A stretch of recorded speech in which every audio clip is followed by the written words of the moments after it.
ഒമാനിലെ മുസന്തം ഗവർണറേറ്റിലെ ഖസബിലുണ്ടായ ബോട്ട് അപകടത്തിൽ കോഴിക്കോട് സ്വദേശികളായ 2 കുട്ടികൾ മരിച്ചു. മാതാപിതാക്കൾ നിസാര പരിക്കുകളോടെ രക്ഷപ്പെട്ടു. നരിക്കുനി പുല്ലാളൂർ സ്വദേശി തച്ചൂർ ലുക്മാനുൽ ഹക്കീം, മുഹ്സന ദമ്പതികളുടെ മക്കളായ ഹൈസം മുഹമ്മദ്, ഹാമിസ് മുഹമ്മദ് എന്നിവരാണ് മരിച്ചത്. ശനിയാഴ്ച ഉച്ചയ്ക്ക് 2 മണിയോടെയായിരുന്നു അപകടം. കുടുംബവുമൊത്ത് പോകുന്നതിനിടെ ബോട്ട് മറിയുകയായിരുന്നു. വർഷങ്ങളായി ഖസബിൽ കുടുംബവുമായി കഴിയുന്ന ലുക്മാനുൽ ഹക്കീം ഇവിടുത്തെ ടൂറിസം കമ്പനിയിൽ ജോലിക്കാരനാണ്. ഇതേ കമ്പനിയുടെ ബോട്ടാണ് അപകടത്തിൽപ്പെട്ടത്.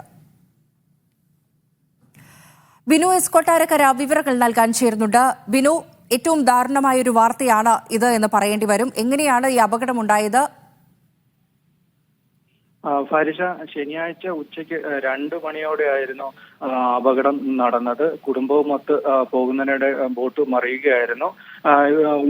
ഒമാനിലെ മുസന്തം ഗവർണറേറ്റിലെ ഖസബിൽ ആണ് ഈ ബോട്ട് അപകടം ഉണ്ടായിരിക്കുന്നത്. കോഴിക്കോട് സ്വദേശികളായ 2 കുട്ടികൾ മരിച്ചു.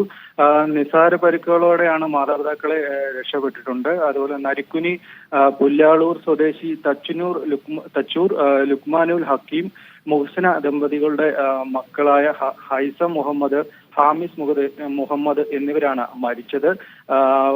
പെട്ടെന്ന് തന്നെ ഈ അപകടത്തിൽ ഭാര്യയെ രക്ഷപ്പെടുത്താൻ സാധിച്ചു.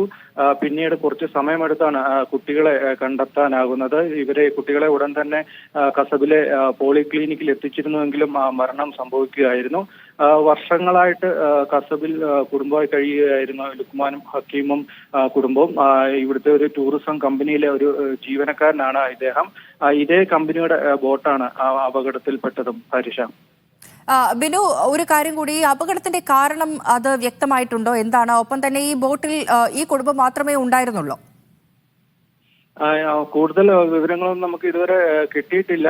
ഇവര് ഈ അവധി ആയതുകൊണ്ടുള്ള വിനോദസഞ്ചാരവുമായിട്ട് ബന്ധപ്പെട്ടുള്ള യാത്രയിലായിരുന്നാണ് നമുക്ക് അനൗദ്യോഗികമായിട്ട് അറിയാൻ കഴിയുന്നത്. കൂടുതൽ വിവരങ്ങൾ നമുക്ക് ലഭിച്ചിട്ടില്ല. ഹരിഷ, ശരി. ഒമാനിലെ ഖസബിലെ ബോട്ട് അപകടത്തിലാണ് 2 കുഞ്ഞുങ്ങൾ മരിച്ചിരിക്കുന്നത്. ബിനു എസ് കൊട്ടാരക്കര വിവരങ്ങൾ നൽകുകയായിരുന്നു.